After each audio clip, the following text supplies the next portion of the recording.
بسم الله الرحمن الرحیم. امروز راجع به شب ادراری در اطفال بحث میکنیم، چون اکثرا والدین عزیز میان شکایتشان این است که طفلایشان جای خواب خود تر میکنن. تمام اطفالی که از سن 5 سال پایین هستند، این در یک موضوع نرمال یا حادثه نرمال می باشه، قابل تشویش نمی باشه، چون با گذشت سالها، چون تا که تا به سن 5 سالگی میرسه، امی توانمندی را پیدا میکنه که کنترل ادرار از طرف شو داشته باشه.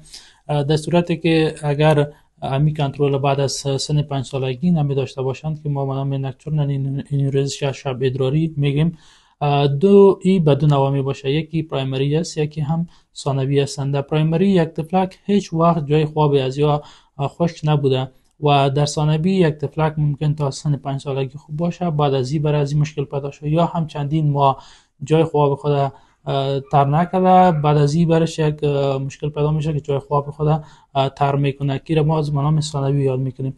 علت هایی که در شب ادراری یا نکتورنال انیوریزم رول داره، از جمله از او یکی هم ژنتیک می باشه.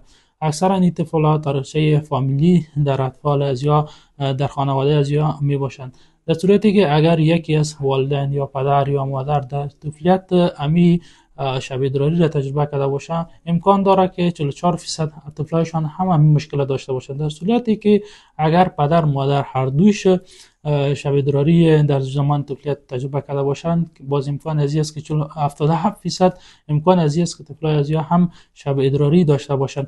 عوامل دیگه که در شب ادراری طفلا مهم هستند، از جمله که این طفلا استرس یا مشکلات سایکولوژیک می داشته باشند، دیگه هم شکر می داشته باشند یا هم شکر بی‌مزه اگر داشته باشه که ما دیابت انسیپیدس میگیم، او مشکلات داشته باشه، یا هم اکثرا طفلایی که سوزاک باشند که یک موضوع بسیار مهم در طفلا اکثرا که بعد از سن 5 سالگی یا نیوروز یا شب ادراری داشته باشند، یکی از موضوعی که مهم است او است که سوزاک می باشند.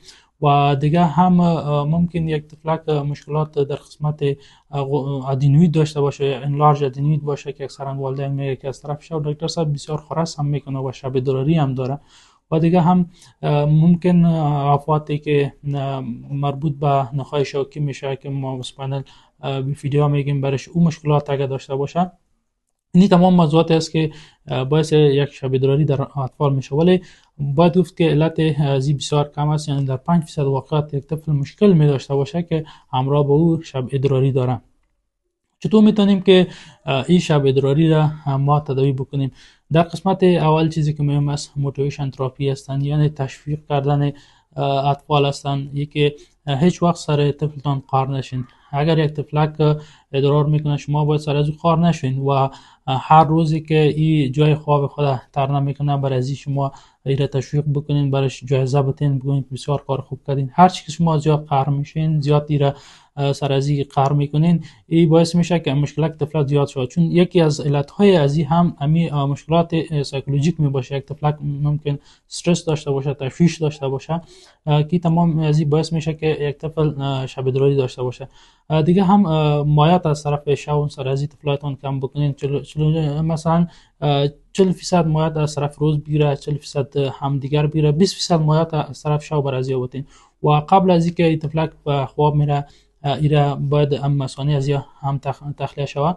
و دیگه هم موضوعی که الارم تراپی میگه، یک چیز است که هشدار دهنده هستند. یک قسمت ازی که سنسور است، او در قسمت زیر پیراهن زیر پوشی طفل وصل میشه، و دیگه هم یک قسمت بدن دیگه ازی که زمانی که امی سنسور یا حسگر تماس میکنه با ادرار طفل، این طفل یک امی هشدار میده و طفل بیدار میشه. که امی و دیگه هم جای طفلک اگر تر میکنه او را شما باید تبدیل بکنین و در کل یک تشویق به طفلتان داشته باشین. و دیگه هم اگر با این چیزا تداوی نمیشه، علت مشکل ازی که تداوی نشد، باز دواهایی که فارماکولوژیک است، یعنی دوایی ما میتونیم که از جمله یکی از دسموپرسین است، دیگه هم دوایی که استفاده میشه آنتی کولینرژیکا هستند که مثلا اکسیبوتونین هستند، و دیگه هم امیپرامین هستند. و دیگه هم علتهای ازی که اگر در صورتی که اگر با این شب ادراری یک طفلک سوزاک باشه یا مشکلاتی که گفتیم مشکل آنتی دیوریتیک هورمون داشته باشه، یعنی کمبود هورمون ADH باشه، یا هم شکر داشته باشه، این چیزا باید تداوی شود.